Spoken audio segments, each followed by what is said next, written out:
Hello everyone, welcome back to my channel Lata daily life blog থেকে আমি লতা বলতেছি। তো আজকে রান্নার ভাতটা আমার পড়ে গিয়েছে, তো চলে আসলাম আমি রান্না করতে। আমি সব এখানে সবজিগুলো কেটে নিচ্ছিলাম, সব ধরনের সবজি দেখুন কেটে নিয়ে আমি সবজিগুলো সুন্দর করে ধুয়ে নিলাম। আর আমি পোলার চালটাও ধুয়ে রেখে দিয়েছিলাম পানি ঝরানোর জন্য। তো তারপরে আমি সবজিটা হচ্ছে যে কড়াইয়ের তেল দিয়ে আমি সবজিটা ভেজে নিলাম যেন সবজির কাঁচা গন্ধটা না লাগে।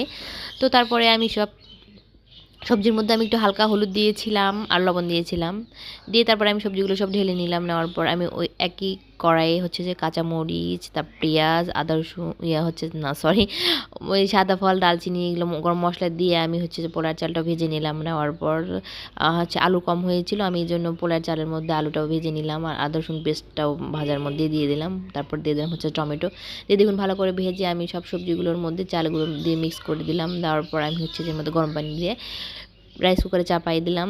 দিয়ে একটু পরে নাড়াচাড়া দিয়ে আবার ঢেকে দিলাম, দিয়ে যে হয়ে গেল আমার খিচুড়িটা কিন্তু অনেক মজা হয়েছিল। এর মধ্যে আমি হচ্ছে বেগুনটাও মেখে রেখেছিলাম ভাজার জন্য। খিচুড়ি আর বেগুন ভাজিতে অনেক টেস্ট লাগে। তো তারপরে দেখুন কালারটাও কত সুন্দর হয়েছে, খেতেও কিন্তু দারুণ মজা হয়েছিল। সবার নাকি অনেক ভালো লাগছে, আর আমার রান্না সবাই ভালো লাগে, আমার বাসা সবাই পছন্দ করে। তো সবাই পাশে থাকবেন, সাপোর্ট করবেন, আমার চ্যানেলটা অবশ্যই সাবস্ক্রাইব করবেন। আল্লাহ হাফেজ।